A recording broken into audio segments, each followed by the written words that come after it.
Introduction के बाद हम लोग ने इलेक्ट्रोलाइटिक कंडक्टर क्या होता है वो देख लिए थे, करेक्ट। क्योंकि इस चैप्टर के अंदर हम इलेक्ट्रोलाइटिक कंडक्टर ही देख रहे हैं, सोल्यूशन के बेस पे जो कंडक्टिविटी होती है ना, वही तो स्टडी कर रहे हैं, करेक्ट ना। और ये भी देख रहे हैं कि कोई सोल्यूशन कैसे कंडक्टिविटी कर सकता है, यानी दो चीज की स्टडी कर रहे हैं। जब किसी बैटरी से सोल्यूशन में हम सोल्यूशन में बैटरी डाले तो किस तरह से वो सोल्यूशन उस करंट को फ्लो करवा रहा है वो देख रहे थे। और दूसरा ये भी देख रहे थे कि किसी सोल्यूशन में अगर ऐसी शक्ति आ जाए जिसके जरिए वो खुद करंट प्रोड्यूस करे, वो चीज की भी स्टडी इसके अंदर कर रहे थे, यानी दोनों टाइप की स्टडी कर रहे थे। दूसरा क्या देख रहे थे, जब किसी सोल्यूशन किसी जब कोई चार्ज सोल्यूशन के अंदर जाता है तो कौन कौन सी उसको रुकावट आती है, उसके लिए हम लोग ने रेजिस्टेंस की स्टडी की है। उस रुकावट के बाद भी वो कंडक्टिविटी करता है, कंडक्टेंस के बारे में स्टडी की है, करेक्ट। फिर हम लोगों ने क्या देखे कि कोई भी जो फ्लो हो रहा है सोल्यूशन के अंदर, जो चार्ज फ्लो हो रहा है सोल्यूशन के अंदर, वो एक पर्टिकुलर लेंथ और एरिया के बेस पे होता है। और लेंथ और एरिया का प्रोडक्ट वॉल्यूम होता है। और ये भी पढ़ा कि मोल क्या होता है, एक मोल की कंडक्टिविटी एक वॉल्यूम को रिप्रेजेंट करती है। अगर लेंथ और एरिया 1 सेंटीमीटर हो तो उस वक्त उस वॉल्यूम को 1 वॉल्यूम बोलेंगे, और उसको मोल के बेस पर 1 मोलर कंडक्टिविटी बोलेंगे। उसके बेस पे भी हम लोगों ने इस कॉन्सेप्ट को पढ़ा। फिर उसके एप्लीकेशन इस्तेमाल की, किस तरह से कैलकुलेशन करते हैं। फिर हम लोग इलेक्ट्रोलाइटिक सेल में भी आए थे, याद आया। इलेक्ट्रोलाइटिक सेल में क्या देखा था हम, किस तरह से कोई इलेक्ट्रिकल एनर्जी को केमिकल में कन्वर्ट करते हैं। इसका एग्जांपल मैंने कार का हाँ इंजन की बैटरी दिया था, कि जैसे बैटरी खर ड्राई हो जाती है, पेट्रोल बोलते हैं ना कि अपनी बैटरी को चार्ज करा लो, तुम्हारी बैटरी काम नहीं कर रही है। बाइक में बहुत होता है ये, बाइक कार में साल में 3-4 साल में एक बार करवाना पड़ता है, बैटरी का इश्यू आता ही है। ड्राई सेल बैटरी आती है, अभी तो बहुत सारी एग्जिट बैटरी, बहुत सारे ब्रांड आ गए, पर इनमें एक बार चार्ज कराना पड़ता है। तो वो चार्ज से क्या मिलता है, उस केमिकल को ना वो कंपोजिशन मिलता है, वो एनर्जी मिलती है, जिसके जरिए वो बाद में उस एनर्जी को ऐसा इलेक्ट्रिकल फॉर्म में कन्वर्ट करते हैं। तो अगर ऐसे टाइप का कोई बैटरी है जिसमें चार्ज हो, फिर वो चार्ज वो यूज करे, तो देख ऐसा बोल सकते हैं रिवर्सिबल प्रोसेस वो अकर कर रहा है। पहले एनर्जी ले रहा है, फिर उसके बाद वो एनर्जी को यूज कर रहा है, करेक्ट। फिर हम लोग ने ये भी देखा था कि कौन से रॉड पे चार्ज डिस्चार्ज होंगे और कौन से रॉड पर चार्ज डिपॉजिट होंगे। तो उसकी एक लिस्ट देख लिए थे, कि ये लिस्ट के जरिए हम लोग इजिली पता कर सकते हैं कौन डिपॉजिट होगा और कौन डिस्चार्ज होगा, करेक्ट ना। तो ये लिस्ट का मैंने बोला था, इसका स्क्रीनशॉट ले लो, याद रखो इस लिस्ट को। फिर हम लोग रिएक्शन भी देखे थे। रिएक्शन में अलग, अगर इलेक्ट्रॉन किसी एलिमेंट के साथ है, यानी वो ऐड हो रहा है इलेक्ट्रॉन, अगर बाद में प्रोडक्ट फॉर्म में दिखाई दे रहा है यानी वो लूज हो रहा है इलेक्ट्रॉन। तो ये भी फॉर्मेट देखे। अब आते हैं हम लोग जो नया कॉन्सेप्ट है आज का, वो है variation of conductivity with concentration. तो यहाँ पे इस ग्राफ को ही समझाना है मुझे। तो ग्राफ को समझाने से पहले यहाँ पे एक ग्रीन कलर में तुमको हेडिंग दिखाई दे रही होगी, वो मैं पढ़ देता हूँ। क्या लिखा हुआ है, conductivity is directly proportional to the number of ion per unit volume. यहाँ पे क्या बोल रहा है साइंटिस्ट, कि देखो कोई भी कंडक्टिविटी, किसी चीज में कंडक्टिविटी होगी कि नहीं होगी, वो निर्भर करता है कि उस सोल्यूशन के अंदर कितने आयन है, उस वॉल्यूम के हिसाब से। देखो आयन की जो क्वांटिटी होती है वो वॉल्यूम के हिसाब से फिक्स होती है, करेक्ट ना। जैसे for example number of ion मान लो 1 मोल है, तो वॉल्यूम कितना होना चाहिए, 1 होना चाहिए, बरोबर ना। अगर नंबर ऑफ आयन 2 है तो नंबर ऑफ वॉल्यूम भी 2 ही होना चाहिए। समझ में आया? ज्यादा कम नहीं होना चाहिए। जैसे घर में अम्मी खाना बनाते तो नमक की जो क्वांटिटी होती है फिक्स होती है नंबर ऑफ वॉल्यूम के हिसाब से, कि चावल अगर 4 लोगों का बना रहे थे 1 चम्मच नमक डाल दो, अगर लोग 3 ही है तो आधा चम्मच नमक डाल दो। समझ में आया?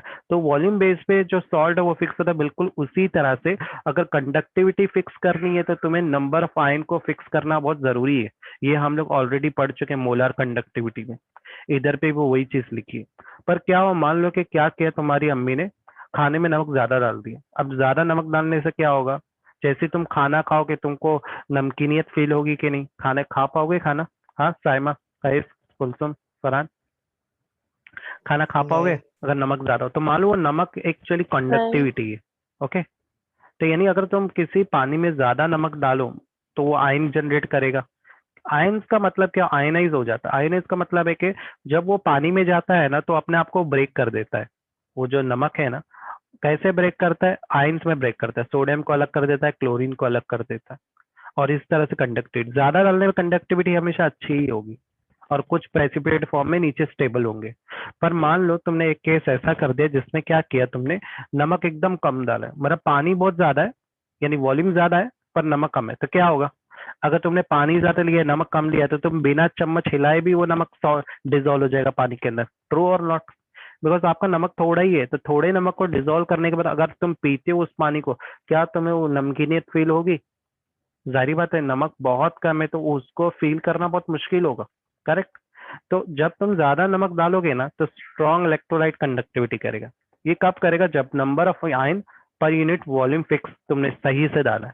और अगर तुमने कॉन्सेंट्रेशन कम रखा है और पानी ज्यादा डाला है, यानी इनफाइनाइट डाइल्यूशन हो गया। ऐसी कंडीशन को इनफाइनाइट डाइल्यूशन बोलते हैं, जिसके अंदर आप जो आयन है उसको कम डाल रहे हो और जो वॉल्यूम है वो ज्यादा है। समझ में आया? तब बोलेंगे तुमने इनफाइनाइट डाइल्यूशन किया। ऐसे में वीक इलेक्ट्रोलाइट मिलेगा कि उसके अंदर आयंस तो है पर वॉल्यूम ज्यादा होने की वजह से वो आयंस की क्वांटिटी कम हो गई है, जिसकी वजह से जब उस में रॉड डाली जाएगी ना ऐसे सोल्यूशन में, तो कंडक्टिविटी अच्छी नहीं कर पाएगी। अंडरस्टूड? एक और केस तुम लोगों ने पढ़ा था डिसोसिएशन के बारे में, कुछ याद है? डिसोसिएशन, इसके बारे में तुम लोगों ने क्लास 11 में पढ़ा था, अल्फा सिंबल। डिसोसिएशन ये डिसाइड करता है कि कौन कौन से आयन कितनी अच्छी मतलब किसी पानी के अंदर अगर सोल्यूशन डालते हैं वो कितना कंप्लीटली डिसॉल्व होगा। डिसोसिएशन का मतलब ब्रेक होना, और ब्रेक होके ही चीज डिसॉल्व होती है। करेक्ट ना? यहाँ तक समझ में आ रहा है कि कोई को डाउट आया? तो यहाँ पर नहीं मोस्टली सर। पूरा लेना देना इससे कंडक्टिविटी का लेना देना number of ion per unit volume में, बट दोनों चीजें साथ में बढ़नी चाहिए। ओके? और हमारी जो कंडक्टिविटी है वो पूरी की पूरी किस पे निर्भर होती है? नंबर ऑफ आयन पे। पर यूनिट वॉल्यूम तो नीचे रहता है। करेक्ट ना? तो यहाँ पर हम इस केस को समझने से पहले ये राइट साइड में जो कंडीशन लिखी वो देख लेते हैं। जैसे वैल्यू लिखी है, आर क्या होता है? आर यहाँ पे लो कॉन्सेंट्रेशन ऑफ इलेक्ट्रोलाइट को बता रहा है। मतलब जब तुम नंबर ऑफ कॉन्सेंट्रेशन कम डालोगे तो वो आर से रिप्रेजेंट करना है ग्राफ में। तुमको देखो ग्राफ में दिख रहा होगा, ग्राफ सही बड़ा दिख रहा है कि छोटा दिख रहा है? मैं जूम करूं क्या? कुलसुम, गाइस, साइमा, मोबाइल में नहीं सर, प्रॉपर दिख रहा है? बराबर है। परफेक्ट दिख रहा है ना? हाँ sir. Okay. R low concentration को रिप्रेजेंट कर रहा है। लो कॉन्सेंट्रेशन का मतलब क्या होता है कि वो इनफाइनाइट डाइल्यूटेड है। तो मैं एक वर्ड यूज कर इनफाइनाइट डाल, इनफाइनाइट मतलब वो इतना डिजोल्व हो गया उस पानी के अंदर कि एकदम गायब जैसा हो गया। पी यहाँ पे किसको रिप्रेजेंट कर? तो आर रिएक्टेंट को रिप्रेजेंट कर रहा है। पी यहाँ पे प्रोडक्ट, प्रोडक्ट का मतलब क्या? हाई कॉन्सेंट्रेशन, मतलब इसके जो नंबर ऑफ आयन है वो डिजोल्व है पर लेस डिजोल्व है। करेक्ट? यानी वो मोलर कंडक्टिविटी अच्छा कर सकते हैं। अब क्या देख रहे हैं हम लोग? नीचे एक इक्वेशन देती है, ये इक्वेशन को डीबे हकल्स ने बताया था। ठीक है? जिसको डीबे हकल्स और सैगर इक्वेशन भी बोलते हैं। ये इक्वेशन आया कैसे, इसके बारे में महाराष्ट्र बोर्ड की बुक में कुछ नहीं लिखा है। उन्होंने डायरेक्ट बोल दिया कि आप डायरेक्टली इसको स्टडी कर लो। इसमें तुम लोग को रूट सी भी दिखाई दे रहेगा। यहाँ पर जो सी है, सी कॉन्सेंट्रेशन को रिप्रेजेंट कर रहा है, और जो ए है स्मॉल है वो कॉन्स्टेंट पार्ट है। अब इक्वेशन बहुत आसानी से समझ में आ रही है कि कैपिटल लैम्बडा मोलर कंडक्टिविटी है, और ये कैपिटल लैम्बडा जीरो ये infinite dilution of molar conductivity है। ओके? क्योंकि देखो मेरे पास आर है, आर कैपिटल लैम्बडा जीरो से रिप्रेजेंट हो रहा है, और कैपिटल पी एक्चुअली लैम्बडा से रिप्रेजेंट हो रहा है, कैपिटल लैम्बडा से। माइनस यहाँ पे क्या बता रहा है कि अगर तुम्हारा इनफाइनाइट डाइल्यूशन बढ़ेगा तो आपका कॉन्सेंट्रेशन कम होगा। है ना? फिजिक्स में, केमिस्ट्री में नेगेटिव साइन या तो अपोजिट के लिए रिप्रेजेंट होता है या तो कम के लिए रिप्रेजेंट होता है। यही करते हैं ना हम लोग। समझ में आ रहा है यहाँ तक? किसी को डाउट है यहाँ तक? नहीं माइनस सर। साइन है ना, और सी कॉन्सेंट्रेशन है। रूट ये कैसा है? ये सब फॉर्मूले का हिस्सा है, हम इतना डिटेल भी नहीं जाएंगे यहाँ पे फॉर्मूले में, कि महाराष्ट्र बोर्ड की बुक में इसके बारे में इतना डिटेल नहीं है। अगर ये समझ में आया तब ग्राफ में आते हैं। ग्राफ में वाई एक्सिस पे लैम्बडा लिखा हुआ है, पर जैसे ही तुम ऊपर जाओगे तो लैम्बडा जीरो बन जा रहा है। लैम्बडा जीरो मतलब इनफाइनाइट डाइल्यूशन। ओके? अब ग्राफ के एक्स एक्सिस पर आते हैं। पहले ये वाई एक्सिस को समझ लेते हैं। अगर तुम नीचे जाओगे तो मोलर कंडक्टिविटी कम होगी, ऊपर जाओगे तो मोलर कंडक्टिविटी बढ़ेगी। ऐसे ही होता है ना ग्राफ में। ग्राफ का वर्टिकल जो पार्ट है वो उल्टा काम करता है। अब आते हैं एक्स एक्सिस पे। एक्स एक्सिस वाला पार्ट स्क्वायर रूट ऑफ सी है, मतलब कॉन्सेंट्रेशन को बता रहा है। यानी अगर आप लेफ्ट साइड जाओगे तो आपका कॉन्सेंट्रेशन कम होगा, और अगर आप राइट साइड जा रहे हो तो आपका कॉन्सेंट्रेशन बढ़ेगा। समझ में आया ये यहाँ तक? कोई का हाँ। यहाँ तक डाउट आया? नहीं ना? क्लियर है एवरीवन? ठीक है। आगे क्या बोल रहा है यहाँ पे, कॉर्रोश लॉ। ये अच्छा, ये अब इस ग्राफ को समझते, ये दो लाइन दिखाई दे रही होगी, एक ब्लैक लाइन एक ब्लू लाइन। पहले ब्लैक लाइन पे ध्यान दो। ब्लैक लाइन क्या बोल रहा है कि मान लो जब शुरुआत में जब रिएक्टेंट हुआ तब कॉन्सेंट्रेशन में बहुत कम था। अगर कॉन्सेंट्रेशन कम था तो वॉल्यूम ज्यादा ही रहता, अपना नॉर्मल रहता है। तो तुम्हारा जो कॉन्सेंट्रेशन हो इनफाइनाइट डायल्यूशन होगा, ज्यादा डायल्यूशन होगा। करेक्ट ना? पर जैसे जैसे तुम आगे बढ़ोगे, जैसे जैसे आगे बढ़ने का मतलब तुम कंसंट्रेशन ऐड करते जा रहे हो। जैसे जैसे कंसंट्रेशन ऐड करोगे मोलर कंडक्टिविटी अच्छी होनी शुरू होगी। जैसे जैसे और कंसंट्रेशन और ऐड करोगे, मोलर कंडक्टिविटी और अच्छी होगी। और ऐड करोगे और ऐड करोगे और ऐड करोगे और ऐड करोगे, मोलर कंडक्टिविटी एक लिमिट तक अच्छी हो चुकी है। पर अगर अब तुम ज्यादा कंसंट्रेशन ऐड करते हो तो भी मोलर कंडक्टिविटी अब अच्छी नहीं होगी। ये देखो, हर एक चीज के डिसॉल्व करने की क्षमता होती है। तुमने देखा है रसगुल्ला या गुलाब जामुन बनाते हैं तो उसमें जो शक्कर को ऐड करने की ना, वो लोग ओवर लिमिट कर देते हैं, शक्कर को ऐड करने में हद कर देते हैं। तो क्या होता है, ओवर लिमिट अगर मैं शक्कर ऐड करता हूँ गुलाब जामुन या रसगुल्ले में, क्या होगा, उसकी चाशनी बन जाती है। चाशनी जब सूखती है तो क्या होता है, क्या होगा अगर देखो, ये जो गुलाब जामुन मैंने जानबूझ के दिखा रहा हूँ ताकि तुम लोग समझ जाओ, ये जो लिक्विड जैसा पदार्थ है ना, उसमें बहुत ज्यादा मात्रा में शुगर होता है, ओवर शुगर होता है वो। ठीक है? तो ये शुगर को अगर तुम नॉर्मल रख दोगे ना, तो ये शुगर वापस से सूख कर वापस शक्कर जैसा रूप ले लेता है, व्हाइट हो जाता है, यानी ओवर लिमिट इसमें चाशनी।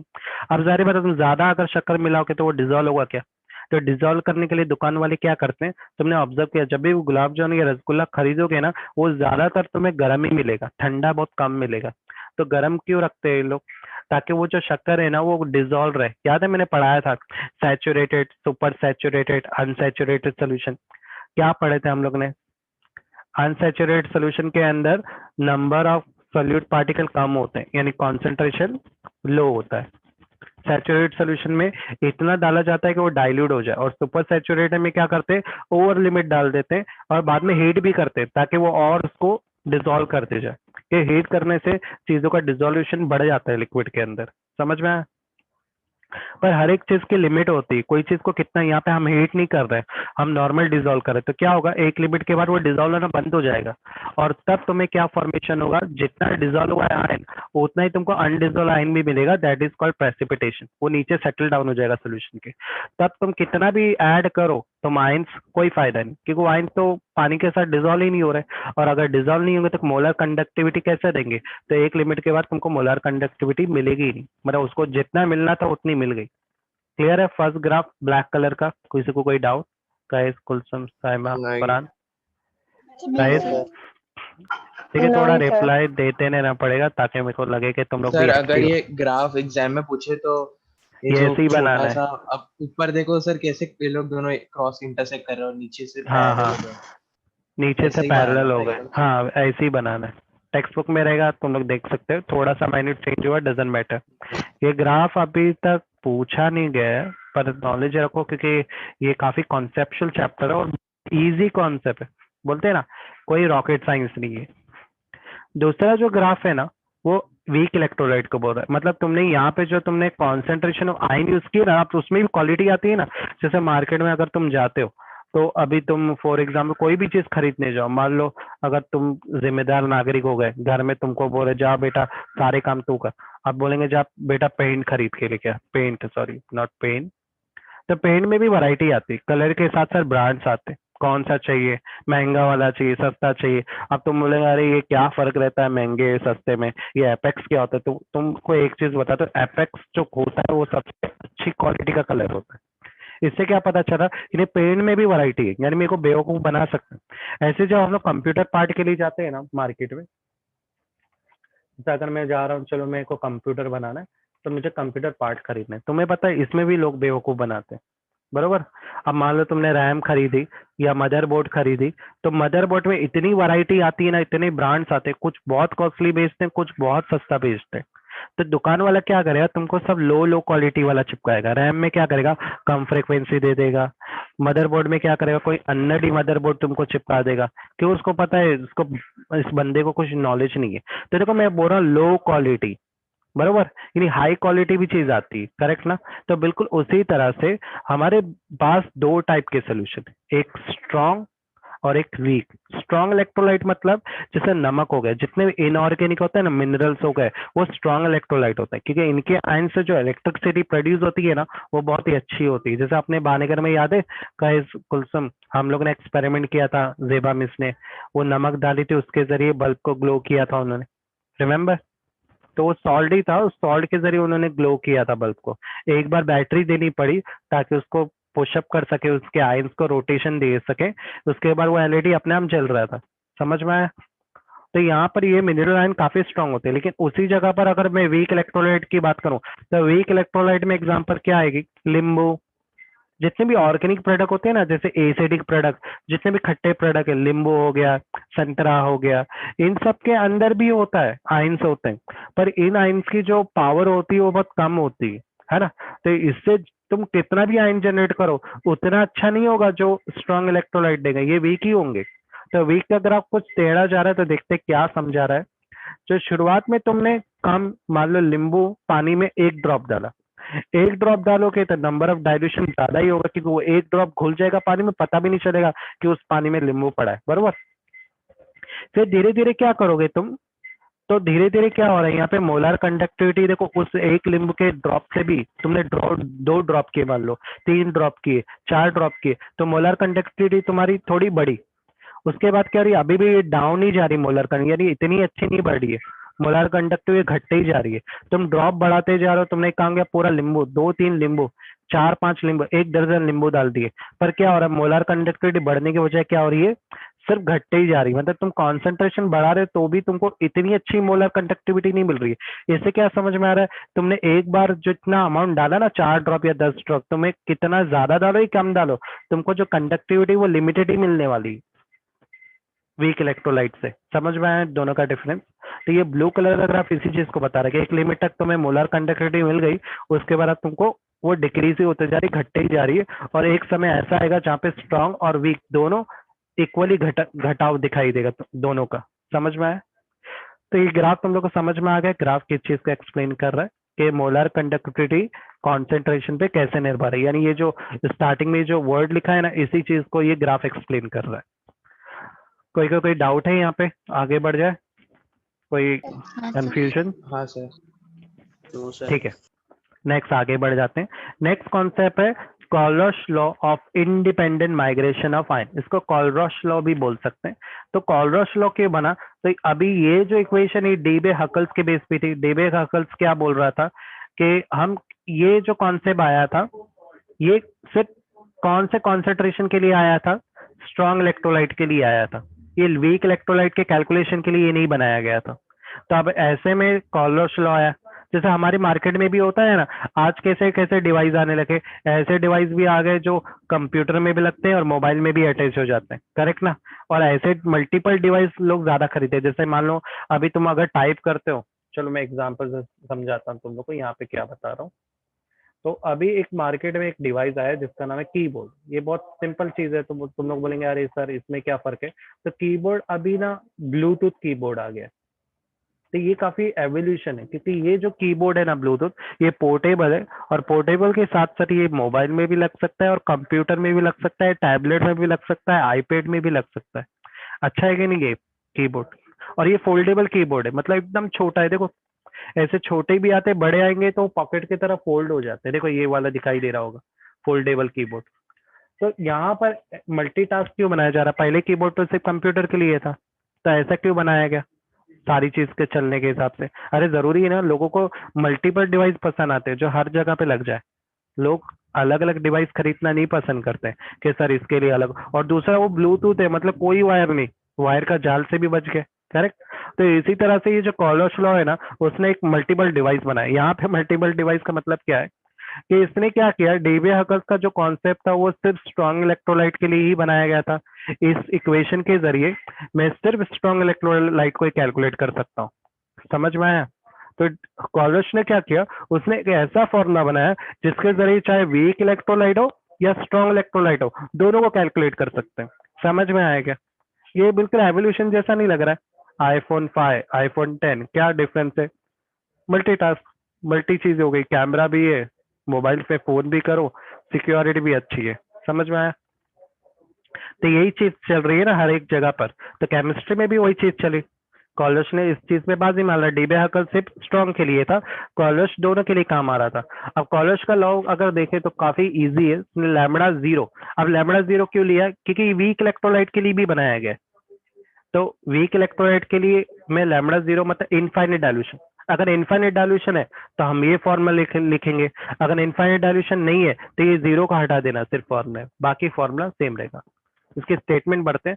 The law state that at infinite dilution, अगर कोई सोल्यूशन में जो कॉन्सेंट्रेशन है, जैसे नंबर ऑफ सोल्यूट, मान लो सोडियम क्लोराइड है, वो इनफाइनाइट डायल्यूट है, तो ईच आयन माइग्रेट इंडिपेंडेंटली। जाहिर बात है उसके अंदर जो आयन्स है उस पानी के अंदर, वो आयन रैंडम इधर उधर इंडिपेंडेंटली माइग्रेट करते हैं। माइग्रेट का मतलब क्या होता है, ट्रैवल करना, समझ में आया। Make it on contribution to the total, और ये खुद का कंट्रीब्यूशन करें। कंट्रीब्यूशन का मतलब क्या है कि ये कंडक्टिविटी जब करेंगे ना, तो ये लोग इंडिविजुअली आयंस, मतलब एक एक एटम पॉजिटिव चार्ज अपना इंडिविजुअली कंडक्टिविटी में हेल्प करेंगे, ठीक है। आगे का नहीं पढ़ रहा हूँ मैं। अब यहाँ पे क्या लिखा है, infinite dilution of molar conductivity lambda infinite dilution plus cation lambda infinite dilution minus मतलब अनाय। रीडिंग करने का तरीका समझा, तो ये lambda molar conductivity of cation, ये molar conductivity of anion. Lambda zero मतलब molar conductivity of infinite dilution. Clear है। अब कैसे यूज करेंगे वो देखते हैं। मैं वापस से रिकनेक्ट कर देंगे, तब तक तुम लोग को ब्रेक मिल जाएगा।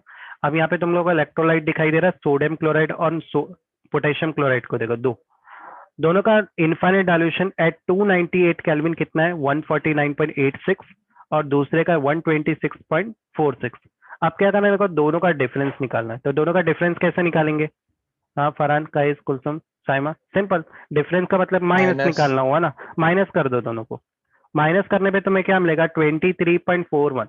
तो इन दोनों का जो डिफरेंस आ रहा है डाइल्यूशन का, वो कितने का आ रहा है, 23.41 का डिफरेंस आ रहा है। अब दूसरा देखते हैं, पोटेशियम ब्रोमाइड और सोडियम ब्रोमाइड लेते हैं। दोनों का इनफाइनाइट डाइल्यूशन की वैल्यू यहाँ लिखी है, दोनों को माइनस करो, कितना आ रहा है, 23.41। यहाँ पे मतलब क्या समझ में आ रहा है कि ज्यादातर जो इनऑर्गेनिक कंपाउंड है, इनके जो नंबर ऑफ इनफाइनाइट डाइल्यूशन का डिफरेंस है वो सेम ही आता है, यानी इनका बिहेवियर भी सेम जैसा ही हो रहा है, बरोबर ना। तो आप इसको प्रैक्टिकली देखते हैं कि क्या एग्जैक्टली हैपन हो रहा है। तो मैं पहली वाली एग्जांपल लेता हूँ, दूसरी वाली मैं चाहता हूँ कि तुम लोग ट्राई कर लेना। तो लिखेंगे कैसे, पहले केसीएल ऐसे लिखो, lambda zero KCl minus, difference निकाल रहे हैं ना, minus lambda zero capital lambda zero NaCl is equal to, sir अब लैम्बडा इसका, नॉट हर बार डालना पड़ेगा। हाँ क्योंकि वो इनफाइनाइट डायल्यूशन को रिप्रेजेंट कर रहा है ना, तो और जरूरी है। अगर सर सपोज अगर नहीं डाले तो क्या बन जाएगा फिर? गलत हो जाएगा, कौन सा, वो मोलार कंडक्टिविटी होगा, और molar conductivity strong electrolyte concept है। यहाँ पे हम लोग वीक इलेक्ट्रोलाइट कॉन्सेप्ट देख रहे हैं, क्योंकि स्ट्रॉन्ग इलेक्ट्रोलाइट के लिए तो मल्टीपल फॉर्मूला है। कॉलश ने वीक के लिए हिसाब से भी इसको एक्सप्लेन कर दिया है, समझ में आया। तो ये लिख, हाँ सर। अगर नहीं लिखा तो अगर ज्यादा मार्क्स मिल रहे, मान लो तुम्हारे मार्क्स ज्यादा आ रहे, 70 में से 69, मान लो हाँ तो काट 65, देगी वो। तो मार्क्स गए तुम्हारे, डायरेक्ट रॉन्ग करेंगे, जीरो दे देंगे। और मान लो अगर वीक बच्चा है, जस्ट पासिंग हो रहा है, तो वो बच सकता है ऐसे में, उसको इग्नोर कर सकते हैं। लेकिन ये इग्नोरेंस नहीं है, ये मेजर कॉन्सेप्ट है, इसका बहुत बड़ा मतलब होता है। अब जारी बार इसका फॉर्मूला लिखेंगे, लैम्बडा के plus lambda CL minus minus lambda Na plus lambda CL minus. अब देखो, जो सीएल एक प्लस में और एक सीएल माइनस में, तो काट दो, क्या बचा, लैम्बडा के plus minus lambda Na plus. इन दोनों का जो डिफरेंस है वो कितना आ रहा है, 23.41। तो तुमने देखा आयंस में जो कॉमन साइंस थे, हम लोगों ने उनको इग्नोर कर दिया, सेल को इग्नोर कर दिया, पॉजिटिव कटायन साइन के डिफरेंस से हम लोग को ये वैल्यू मिल रही है, बरोबर। यानी ये दो पॉजिटिव कटायन है, वो मेन डिफरेंस बता रहे हैं, वो डिसाइड करेंगे कि आयंस का डाइल्यूशन क्या रहेगा, बरोबर ना। इसे रहकर नीचे वाला एक और एग्जांपल दिए, इसके अंदर नहीं है, अलग एग्जांपल दिए, तो मैं वो नहीं सॉल्व कर बता रहा हूँ। तो चलो देख लो तरीका क्या होता है, कैसे कैलकुलेट करते हैं इसको। तुमको भी इसी तरीके से ही करना है कैलकुलेशन। ये जो लैम्बडा यहाँ पे यूज किया है वो स्मॉल के लिए, जब बहुत स्मॉल वैल्यू होती है ना, जैसे पानी के अंदर जब सोडियम क्लोराइड जा रहा है तो ब्रेक हो रहा है, ब्रेक होने पे वो और छोटा मोलर कंडक्टिविटी हो गया, तो छोटे मोलर कंडक्टिविटी को हम लैम्बडा से रिप्रेजेंट करते हैं। क्लियर। और बड़ा मोलर कंडक्टिविटी, ये पूरा सोल्यूशन है, मॉलिक्यूल कंपाउंड का नाम लिखा है, तो कैपिटल लैम्बडा जीरो। कोई का डाउट है यहाँ पे, क्लियर है किस तरह से करते हैं, हाँ क्या सर। है ये थोड़े रूल्स है वो हाँ याद सर। करने पड़ेंगे, ठीक है। अब जो नेक्स्ट कॉन्सेप्ट है वो उस पे आते हैं फाराडेज लॉ। अब ये फाराडेज यहाँ पे क्या कर रहा है, तो फाराडेज ने यहाँ पे इलेक्ट्रोलाइट के बेस पे कॉन्सेप्ट बोला है। ये फाराडेज तुम लोग को फिजिक्स में भी मिलेगा, तो करंट में कंफ्यूजन नहीं। नहीं होना है, करंट में भी यही है। तो वहाँ अलग कॉन्सेप्ट है, ये अलग है यहाँ पे। इसमें हम क्या देखेंगे, हम लोग यहाँ से ना कैलकुलेशन करना सीखेंगे कि कोई सब्सटेंस डिपॉजिट हो रहा है। देखिए अभी हम लोग ने यही देखा ना कि इलेक्ट्रॉन में सब्सटेंस एक साइड डिपॉजिट होते हैं, एक साइड लाइब्रेट होते हैं। तो डिपॉजिट होंगे तो कितने डिपॉजिट होंगे, तो उसके बारे में फाराडेज ने बताया कि कोई सब्सटेंस कितना डिपॉजिट का। तो फर्स्ट लॉ क्या बोलता है फाराडेज का, इसमें दो लॉ है। तो कभी कभार ना एग्जाम में ऐसे भी आता है, explain the law of electrolytes, जो ऊपर हेडिंग लिखी है ना, मेरा फाराडेज वर्ड नहीं आता है, सिर्फ इतना आएगा लॉ ऑफ इलेक्ट्रोलाइट, तो इसका मतलब भी फाराडेज ही होता है। कंफ्यूजन नहीं होना, अरे सर फाराडेज तो आया नहीं, वही है मतलब। ठीक है, क्वेश्चन घुमाता है, पर इजी ज्यादातर बच्चे कंफ्यूज नहीं हुए, ज्यादातर लोग पकड़ लेते हैं। अब फर्स्ट लॉ क्या बोलता है, the mass of substance deposit on the on an electrode is directly proportional to quantity of charge pass through it. बोलने का मतलब क्या है, एक इलेक्ट्रोड पर कितना मास डिपॉजिट होगा वो निर्भर करता है कितना चार्ज उस पर दिया जा रहा है। समझ में आया, एकदम आसान है, आई डोंट थिंक तुम लोग को कंफ्यूजन होगा कि किसी भी इलेक्ट्रोड पर कितना मास, ये मास क्या है, इलेक्ट्रोड पे जो मास डिपॉजिट हो जाएगा, मास ऑफ सब्सटेंस, वो निर्भर करता है तुम कितना चार्ज उसको दे रहे हो। ज्यादा चार्ज तो ज्यादा मास डिपॉजिट होगा, कम चार्ज होगे तो कम डिपॉजिट होगा। क्यों चार्ज है यहाँ पर। अब डायरेक्टली प्रोपोर्शनलिटी साइन हटाना है तो मैंने कांस्टेंट लगाना पड़ेगा। यहाँ पर जो कांस्टेंट है उसको इलेक्ट्रोकेमिकल इक्विवेलेंट बोलते हैं। अब इसका मतलब क्या होता है, तो राइट में उसकी डेफिनेशन लिखिए फॉर्मूला फॉर्म में, इलेक्ट्रोकेमिकल इक्विवेलेंट इक्विवेलेंट मास को बताता है। अब देखो यहाँ पर भी मास है, तो हमेशा तुम लोग को मैंने बताया था कांस्टेंट उसी से रिलेटेड ही टर्म्स होता है, उसी को एक्सप्लेन करता है। तो मास को ही बता रहा है, इक्विवेलेंट मास को बता रहा है, आइडेंटिकल मास। जो तुमको left side mass of substance दिखेगा, उसी मास को जेड भी रिप्रेजेंट कर रहा है अपॉन एफ। एफ क्या है, फाराडेज कांस्टेंट है। फाराडेज ने एक वैल्यू निकाली थी जो है 96500 कूलम्स पर मोल, जिसकी वैल्यू होती है 1 फाराडेज। अगर मैं यहाँ 1 फाराडेज लिखूंगा तो जेड ई के बराबर ही हो जाएगा। समझ में आ रहा है यहाँ पे। अब क्वेश्चन है कि ये वैल्यू कैसा है 9650, तो इसके बारे में भी आगे कैलकुलेशन देखने वाले। ओके, यहाँ तक कोई डाउट आया इस लॉ में, फर्स्ट लॉ में, और ये जो मैथमेटिकल इक्वेशन दी है यहाँ तक नहीं सर। क्लियर है। आगे बढ़ते हैं। अब मैं क्या करूंगा, इस z की जगह पर z की जो वैल्यू है ई अपॉन एफ वो ले लेता हूँ, और Q, अरे Q तो चार्ज है, कूलम से चार्ज का फॉर्मूला बताया, क्या है चार्ज का फॉर्मूला, देखो नीचे लिखा है I into T, current into time. तो मैं इस चार्ज की जगह पर करंट इंटू टाइम ले लूंगा। अब मुझे देखो इलेक्ट्रॉन के चार्ज की वैल्यू पता है, क्या होती है इलेक्ट्रॉन की चार्ज की वैल्यू, 1.6 इंटू 10 का पावर माइनस 19, यही है ना।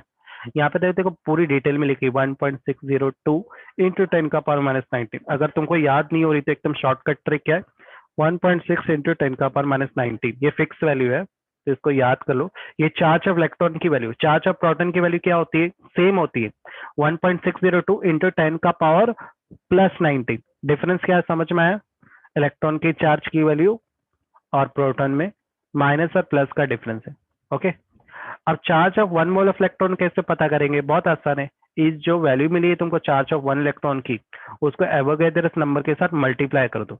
जब चार्ज ऑफ इलेक्ट्रॉन को एवोगैड्रस नंबर के साथ मल्टीप्लाई करोगे तो जो तुमको वैल्यू मिलेगी वो फाराडेज की वैल्यू होगी 9650। देखो ना, ये वैल्यू अप्रोक्सीमेटली 9650 बोल सकता हूँ कि नहीं, 9643 को बोल सकते हैं ना, अप्रोक्सीमेटली नियर जा रहा है, जो कि बराबर है किसके, हाँ 1 फाराडेज के। तो अब तुम लोग को समझ में आएगा ये 9650 आया क्या। तो यहाँ पे 9650 जो वैल्यू है ना कूलम्स पर मोल फाराडेज की, ये 1 mole of charge of electron को बता रही है। क्लियर, यहाँ किसी को डाउट है इस कॉन्सेप्ट में, तो हम लोग आगे बढ़ जाए। फर्स्ट लॉ क्लियर है। फर्स्ट लॉ क्या बता रहा है कि कितना डिपॉजिट होगा, amount of mass of solute, वो डिपेंड करता है कितना चार्ज आप उस सोल्यूशन में पुट कर रहे हो। ओके, नेक्स्ट लॉ पे है, कोई को डाउट है, गाइस, कुलसुम, साइमा, एनीवन, कोई स्टेप में डाउट, नहीं सर।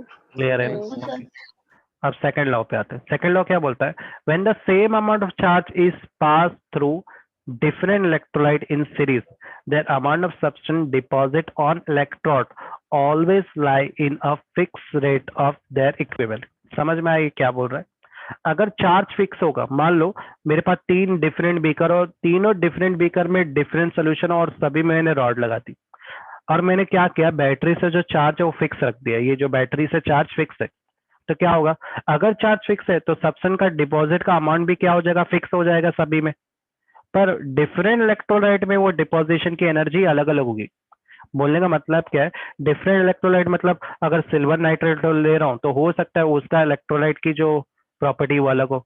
अगर कॉपर सल्फेट ले रहा हूँ, मुझे नहीं पता वो उस चार्ज पे, फिक्स चार्ज पे उसकी प्रॉपर्टी क्या रहेगी। हो सकता है मैं सल्फ्यूरिक एसिड ले रहा हूँ तो उसकी क्या फिक्स प्रॉपर्टी होगी वो मुझे नहीं पता, बरोबर ना। डिफरेंट सोल्यूशन का बिहेवियर उस चार्ज पर अलग अलग रहेगा। क्लियर है यहाँ पे, वो अपने पास लिस्ट थी उससे पता चला। ठीक है, अपने पास लेस देन 1 मिनट है, तो मैं वापस से तुम लोग को यही लिंक पे रिकनेक्ट करना है, ओके। तो अभी डिस्कनेक्ट हो जाएगा, ठीक है स्टूडेंट। हाँ सर। तो जब तक का ब्रेक मिल जाएगा तुम लोग को, तो वापस से 2-3 मिनट में वापस से रिकनेक्ट करते हैं हम लोग, ठीक है। हाँ तो यहाँ पे स्टॉप करते हैं, तब तक पानी नाश्ता कर लो, 2-3 मिनट में वापस आते हैं, ठीक है। चलो, मैं अपने यहाँ अपने आप ही वैसे डिस्कनेक्ट हो जाएगा, मैं ही कर देता हूँ, वो अपने आप होता है ना, कंफ्यूज परेशानी होती है।